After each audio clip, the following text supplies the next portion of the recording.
Welcome inside the War Room. I'm your host, Andrew Valancourt, and this is episode 12 of the Dynasty War Room podcast. On today's show, we're going to jump into the tight end position, as this is our final episode before the NFL draft, which will be later this week. And so this is our final position that we have to preview and go through some pre-draft rankings for before we have draft capital and final draft spots for all these players. So we'll have a huge episode post-draft where we run through the final rankings, and we'll get that out to you all as quickly as possible after the draft, potentially even after day 2. So stay tuned for that. We might even have multiple episodes. We'll see how it all comes together. But stay tuned. We'll have some big-time shows coming up. And don't forget, you can follow the show on Twitter at Dynasty War Room. Subscribe to us on YouTube at the same handle. And if you've missed any of our previous episodes along the way, including our other episodes in this series of position previews and rankings, you can find them on pretty much any podcast platform out there. All the big ones: Spotify, Apple, Amazon, YouTube, you name it, we are out there. So go give us a follow on the platform of your choice. Give us a 5-star review. That helps out the show a ton. And we appreciate you all for listening and tuning in. So with all that said, let's dive right into the tight ends. And this is actually a pretty easy class, at least at the top of the board, to figure out, because there's really only one prospect that is worth taking in the first or probably second round of your Dynasty rookie drafts. But there's one just elite prospect everybody knows. It's Brock Bowers out of Georgia. He's projected to go in the top 15 of the NFL draft, and he comes in at 20.3 years old, 6'3", 243 pounds. And last season at Georgia, he only played 10 games because of injury, but he had 56 receptions for 714 yards and 6 touchdowns.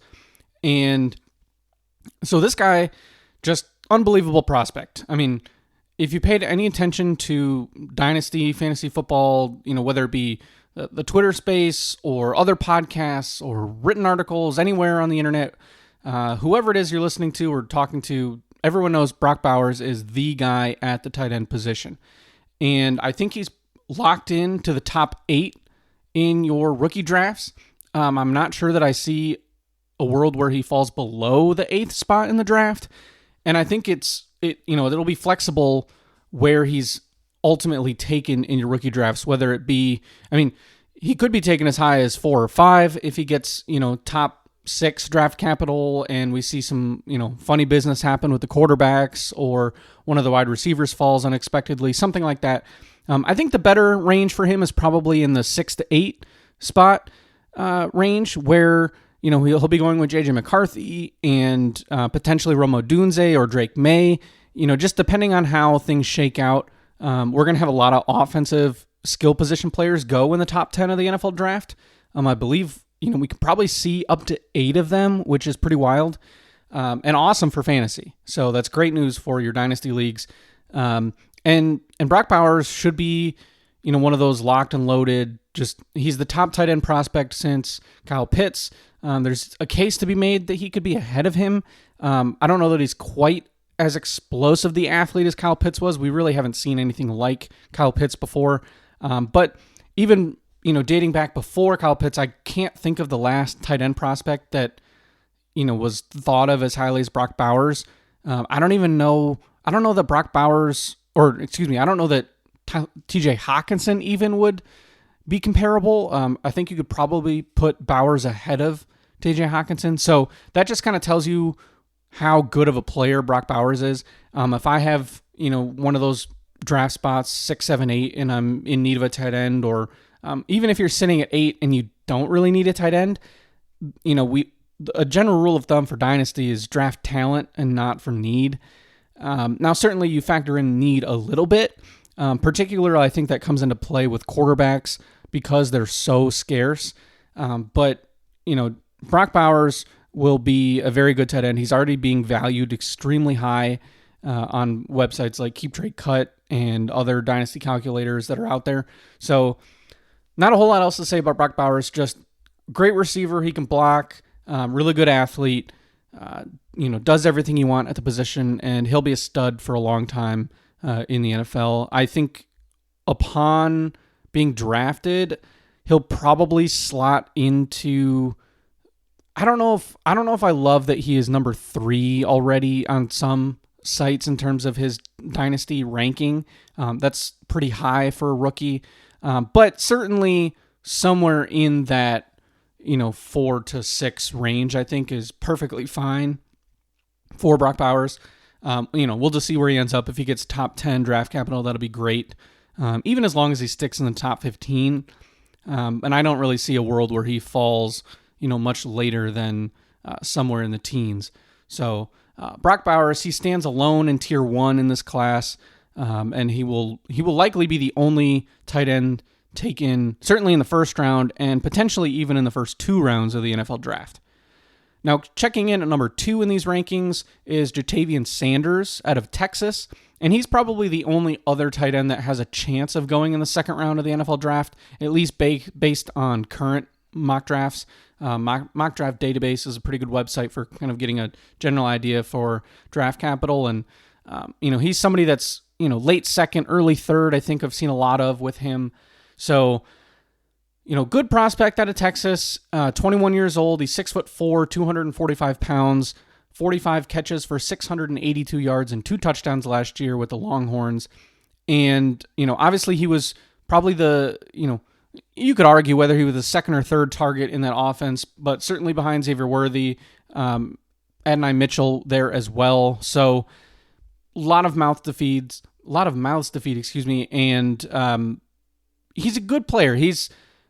I think we were hoping in general, scouts and analysts and everybody were hoping that he would test a little bit better athletically at the combine. He's still a very good athlete, but I think maybe just underwhelmed a tiny bit and pushed him from being a surefire second round pick to maybe more of a, early third, just depending on how teams might see him now. But still a very good player. Ran a 4.69 in the 40-yard dash, and athleticism is very important at this position. And he had really 2 very strong starting seasons with Texas. First team All-Big 12, both in 2022 and 2023. Started every game. So a lot to like here. Certainly is a better pass catcher than he is a blocker, which is fine. That's all we're focused on here in fantasy. Blocking obviously helps keep him on the field, but this is someone that I could certainly see going somewhere in the mid to late second to, one of those teams that, misses out on Brock Bowers in the first. Somebody like maybe the Colts, who sitting at 15 in the first round, would love to take him if he falls, but if he doesn't make it, maybe Ja'Tavion Sanders is somebody that they have their eye on in the second round, something along those lines. So Ja'Tavion Sanders checks in at number 2, and this is a 2-man tier. So the other player in this tier number 2 and coming in at number 3 in these rankings is Ben Sinnott from Kansas State. He's projected more of a 3rd or 4th round pick, and he's 21.8 years old, 6'4", 250 pounds. He had 49 catches for 676 yards and 6 touchdowns last year with Kansas State.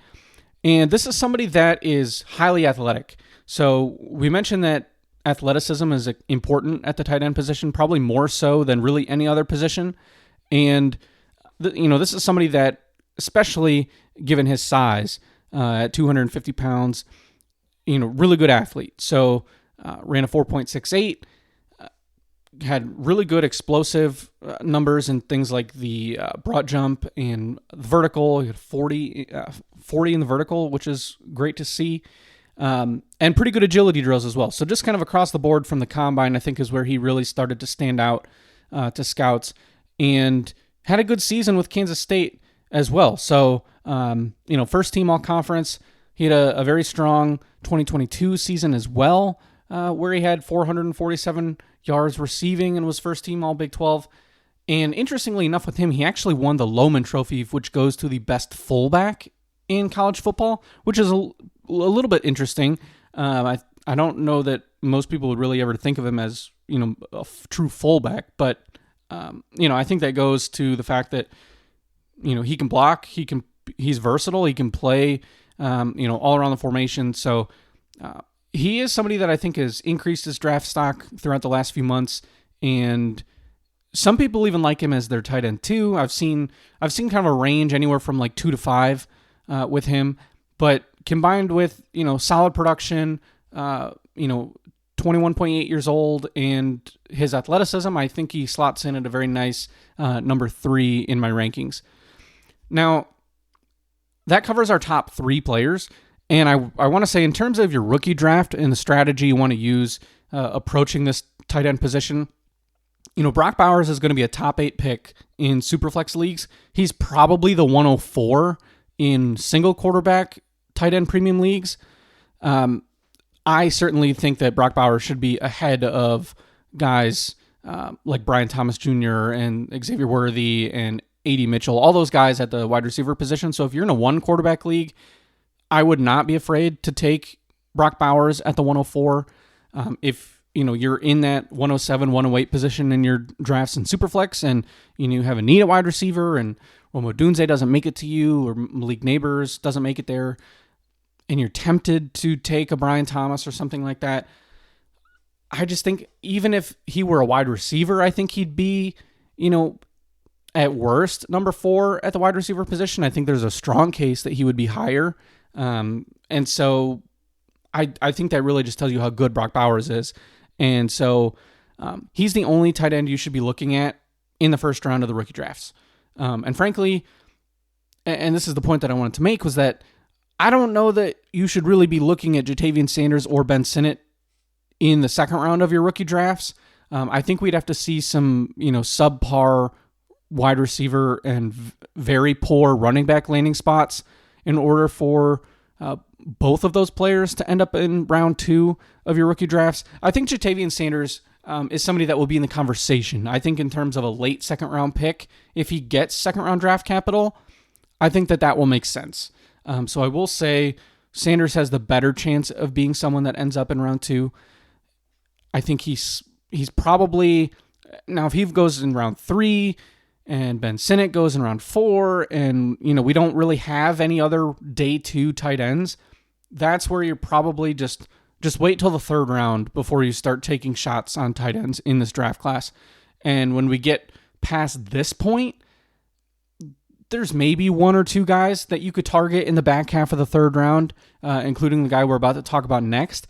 But generally speaking, the back half of this top 11 are going to be guys that you're just looking at in the 4th round of your rookie drafts, taking that shot on a lottery ticket and hoping something works out. But this is not a very good tight end class overall. So I want to make that point early before I lose people here. But, below average tight end class as a whole. And if you were to take Brock Bowers out of the equation, it would be pretty bad. So keep that in mind. Don't be reaching on any tight ends because you have a need. Let the board fall to you, and don't be reaching on somebody not named Brock Bowers. So kicking off tier 3, 3-man tier, and at number 4 in these rankings is Theo Johnson from Penn State. He's projected to go in that 3rd or 4th round range. And he's 23.1 years old, 6'6", 259 pounds. Last season at Penn State, he had 34 catches for 341 yards and 7 touchdowns. And what makes Theo Johnson stand out, because you'll probably go, well, those numbers aren't all that special. And you're right. It's really the athleticism. He's an elite athlete, had an incredible combine, had an almost perfect relative athletic score. And, with athleticism being so important at this position, I'm willing to take a shot on someone who has the athletic traits to make it in the NFL and be an impact receiver over somebody who maybe had some better production but is a lesser athlete. Somebody like, Cade Stover from Ohio State, who we'll talk about on the show, but and actually is in the same tier, but I just don't know if he has the type of upside as somebody like a Theo Johnson, and really nobody else in this class, after Theo Johnson, I think has the same level of upside. So that's why you see somebody like Johnson who, lacks some of the production, but he's an experienced player at Penn State. He started every game this past season, was a starter in 2022, and started about half the season in 2021 as well. So he's improved each season, but he's never been somebody that has had a ton of production. You had 34 catches this past year, and then 20 the year before, and 19 in 2021. So, it's just something to be wary of, that if you're somebody that purely drafts on production, he's probably not your guy, but he might have some of the better draft capital compared to other players in this range, given the fact that he is such a good athlete. For example, he ran a 4.57 40-yard dash, very explosive, 39.5-inch vertical. So a lot to like in that sense. Just needs to be a little bit more consistent and, turn those athletic traits into production at the next level. And this could be a situation where he's a better pro player than a college player. And Penn State has not exactly been known for a high-level passing attack the last couple seasons. And so that's something I think to keep in mind as well. But, Theo Johnson checking in at number 4 in these rankings. Next up at number 5 is somebody that I have seen all over the place, depending on whose rankings you're looking at or what people value. I think I have him about right in the middle, or closer to consensus than a lot of people, or than what I've seen out there, But Jaheim Bell from Florida State, he's number 5 for me. Projected day 3 pick. He's 22.8 years old, 6'2", 241 pounds, so a little bit shorter than all these other players. He had 39 catches for 503 yards and 2 touchdowns last season. And Jaheim Bell's an interesting player. 4-year player in college. He started his career at South Carolina before transferring over to Florida State for his final season. He actually had some rushing yards his junior season at South Carolina, so that's pretty interesting with him. And I think that shows kind of just that he's a good athlete. So, somebody that they wanted to just get the ball in his hands, whether it be on the ground or through the air. And, considering, with fantasy football, blocking is not going to, factor into scoring. So, this is somebody that can catch, pretty good hands. And although, he did have 4 drops in his final season at Florida State, but again, he was targeted a lot more, started more games, played in an extra game. So I think this is someone that if you're looking for, a third round dart throw in your dynasty leagues that has pass catching upside, he's somebody that you can look to. He's not going to be somebody that, plays every single snap, because I don't know that he's the strongest blocker. He is a little bit smaller. So he could be somebody that is more of that, big slot, power slot type of player, and is primarily used as a pass catching option. So in that sense, that's somebody that I might be willing to take a chance on if he gets a good landing spot in the NFL draft. Obviously, if he can go in the 3rd round or 4th round even, that would be okay. And, we'd love to see that 3rd round day 2 draft capital. But, as long as he doesn't slide into the 6th or 7th round, this is somebody that I'd be okay with taking a shot on. And rounding out this tier at number 6 is Cade Stover, who I mentioned earlier, out of Ohio State. He's also projected as one of these, 3rd or 4th round type of guys. 23.8 years old, 6'4", 247 pounds. Last season for Ohio State, 41 receptions, 576 yards, and 5 touchdowns. So this is a guy that not the most athletic, probably just an average athlete. Solid production, nothing that blows you away, but, good solid production. And he played a long time in college too, so this is kind of a knock on him. He is an older prospect. I mentioned the age. He's almost 24. And but he had 2 years of really strong starting production at Ohio State. And, he'll find a role in the NFL. He's somebody that could be drafted ahead of a few of the names on this list that I just don't see the ceiling with Stover. I think he could be an average NFL tight end and a solid, fantasy option that, you can throw into your lineup here or there. But I don't know that I necessarily see him as someone that's going to be this, elite, tight end in the NFL. And this is unfair, but my key memory from watching film of Cade Stover is the play against Michigan in 2022 when Mike Sanders still, knocks the ball out of his hands in what should have been a surefire touchdown for Ohio State. And, wasn't able to hang on to that ball in a critical moment for his team. So it's unfair that sticks with me as much as it does. But again, I still have him in this tier 3, but I think he's just sort of an average player. He'll be a solid player in the NFL. And if you want to throw him on to the end of your bench in Dynasty and, take him with a, third or fourth round pick, I think this is probably where we're starting to creep into, fourth round territory in terms of your rookie draft. But then draft capital will matter a lot. So if he goes on day 2 in the third round, I will probably bump him up a spot or 2 in these rankings. But again, we'll just see how things play out later this week at the NFL draft. Now, next up, we have our final tier of players. It's our largest tier as well, with 7 through 11. And these are guys that are all day 3 picks. They're all fourth round or undrafted rookies in terms of your dynasty draft. Somebody to throw a couple fab dollars on, or if you a really late fourth round pick, something along those lines. That's where this group of players comes into play.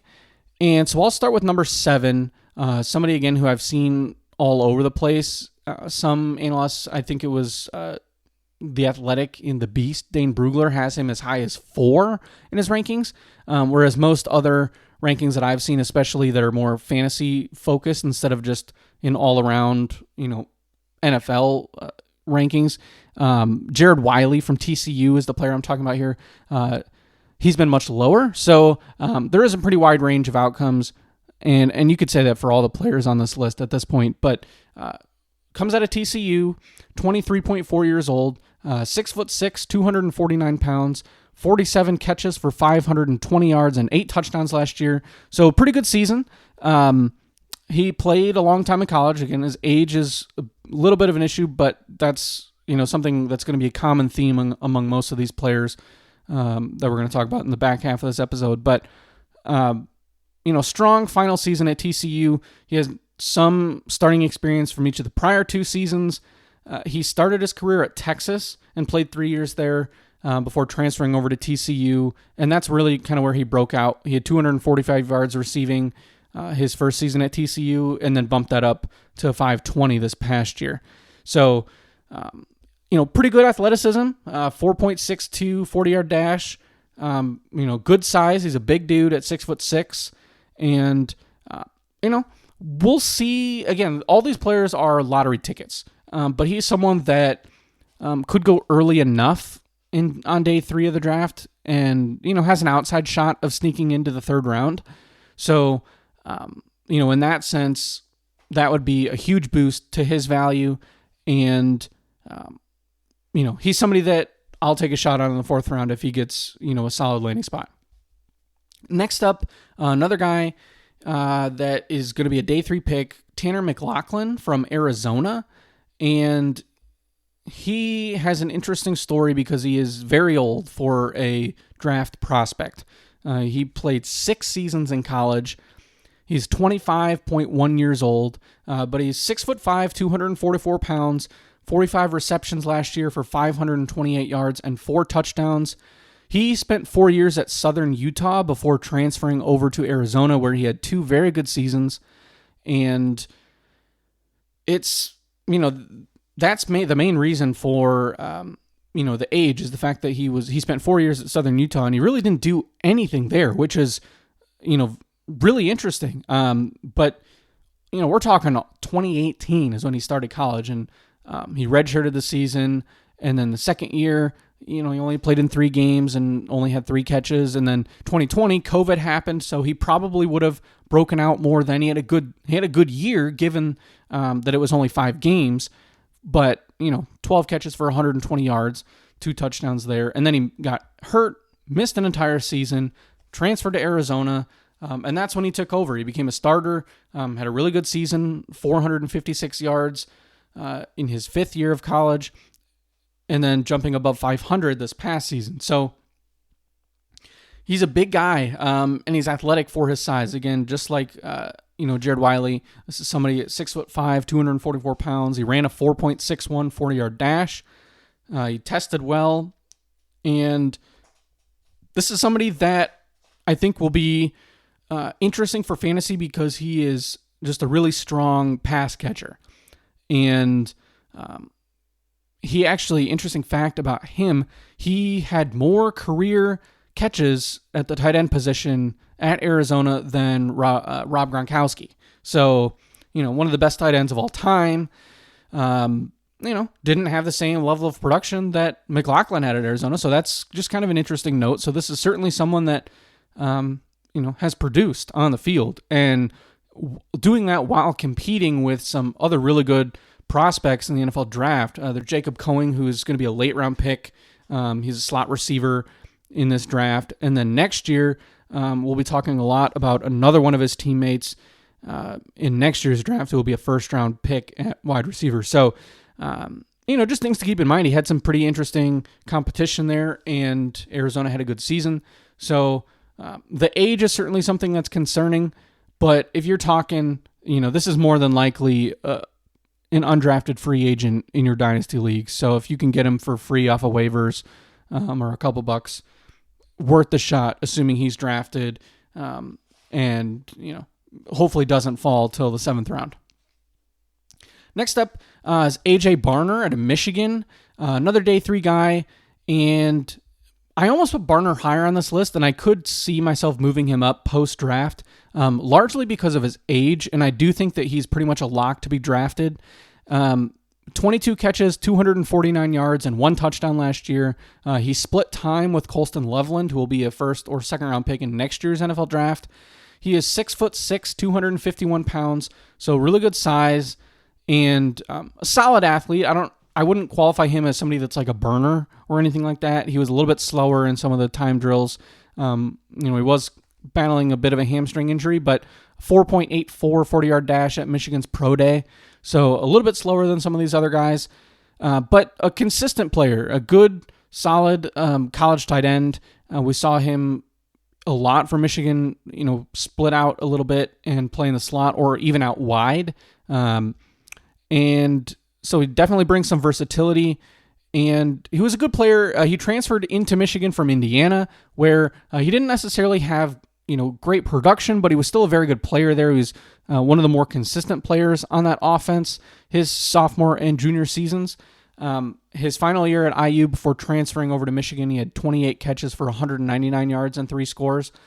And just a good player overall. I don't know that he has a huge ceiling, but somebody that could stick around a bit in the NFL because he does provide flexibility, and he's young. I mean, we mentioned some of these last few players, McLaughlin coming in at 25, Wiley 23, Stover almost 24.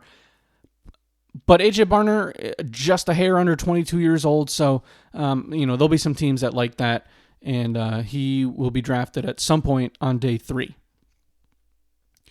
Next up, we have Eric All, another tight end that spent time at Michigan before transferring to Iowa, where he finished his career, and a good player. Lots to like about Eric All.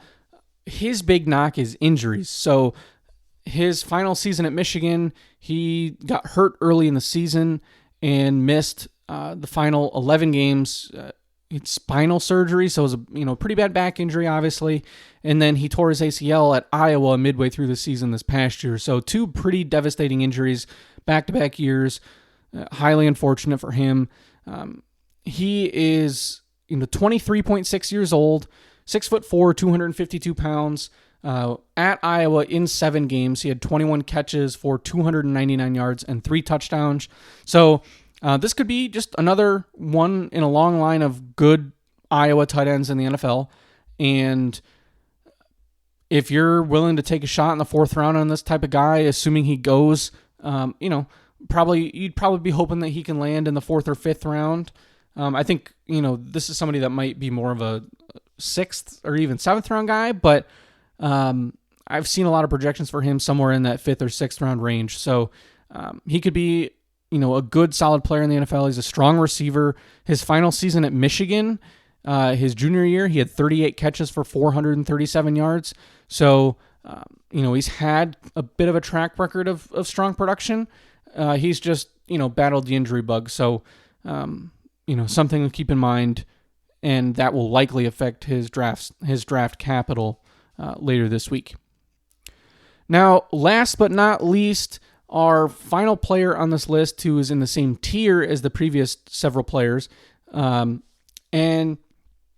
someone that comes from a bit of a smaller school, and that's Dallin Holker from Colorado State, and another guy that is definitely on the older side. He's 24 years old, spent a long time in college. I believe it. Well, he played 4 seasons, but he started his career at BYU, and after his freshman season, he went on his mission trip for 2 years before returning to college and playing 2 more seasons at BYU, and then transferring over to Colorado State for his final year of college. So 6'3", 234 pounds, so a little bit lighter than some of these other guys. But he had a really strong year receiving-wise at Colorado State. 64 catches, 767 yards, and 6 touchdowns. So a bit of a one-year wonder, but that's really solid production from the tight end position. And it's not like he never saw the field at BYU either. Now, he was never a full-time starter, but he saw the field as a freshman. He had 19 catches, 235 yards. He had 200 receiving yards again in his first season back from his mission trip. And then he didn't, play much in his final season at BYU, and that he pulled out after 3 games and entered the transfer portal, and then he started all 12 games last year at Colorado State. So someone that, he's going to be more of a pass catcher. I don't know that he's, going to do a lot of blocking at the NFL level, especially given that he's a little bit undersized, but solid athlete, not too explosive. I wouldn't, put him in the same category as some of the other players that we've talked about. I don't know that he's even in the same tier athletic wise as like a Jared Wiley or a Tanner McLachlan. I think he's probably more in the AJ Barner tier of athlete, and 2.78 40-yard dash at the combine, just as an example. And so he's someone that, hey, if he's drafted and goes to a team with a light depth chart at tight end, and you want to, throw a few fab dollars on him, I have no issues with that. I think that could be a smart move.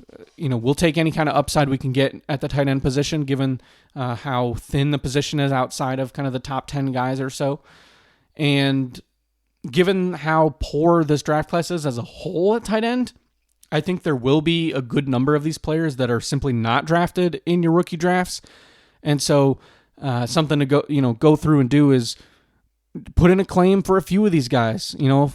If Holker and Eric All and Barner and Wiley and some of these guys, don't get picked in your draft, put a couple of them on your waiver list to pick up post-draft, and see if you can nab at least one of them just to have an option as a rookie, considering, you might not want to burn a pick on the tight end position, given that the wide receiver class is very strong.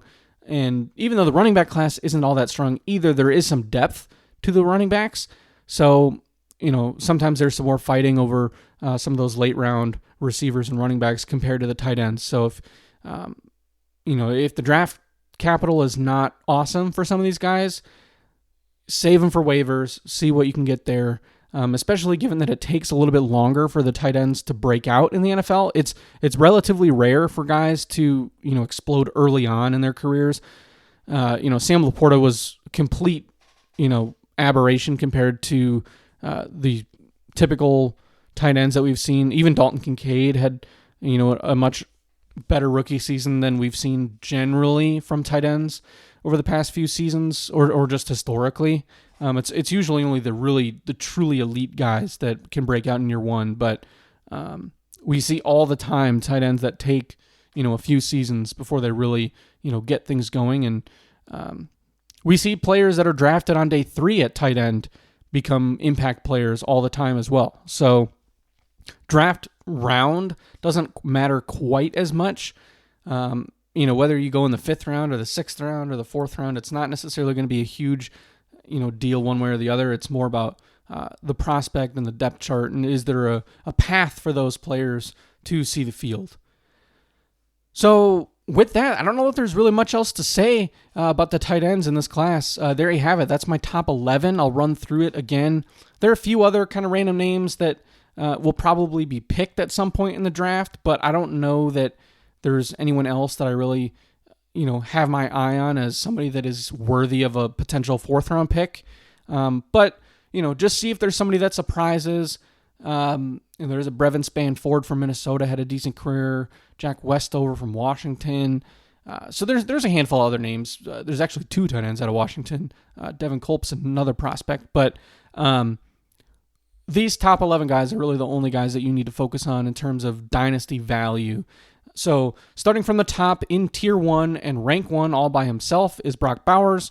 In Tier 2, we have Jatavian Sanders and Ben Sinnott coming in respectively at number 2 and number 3. Numbers 4 through 6 in Tier 3 are Theo Johnson, Jaheim Bell, and Cade Stover. And then Tier 4, which is all kind of your round 4 or undrafted fab guys for your dynasty leagues. It's Jared Wiley, Tanner McLaughlin, AJ Barner, Eric All, and Dallin Holker. So that's it. If you're fortunate enough to be able to take Brock Bowers and then you don't have to worry about this position at all in your drafts, that's awesome for you. I highly recommend it if you're able to swing it. If you're in, the mid-first round, and we'll see how things turn out with the NFL draft. So thank you all for tuning in. I appreciate it. Again, if you have missed any of our other position ranking shows pre-draft, you can find them all on whatever platform you're using right now to listen to the show. We've already done everybody else. Quarterbacks were last week, wide receivers the week before, and we started with running backs. So go back and listen through those.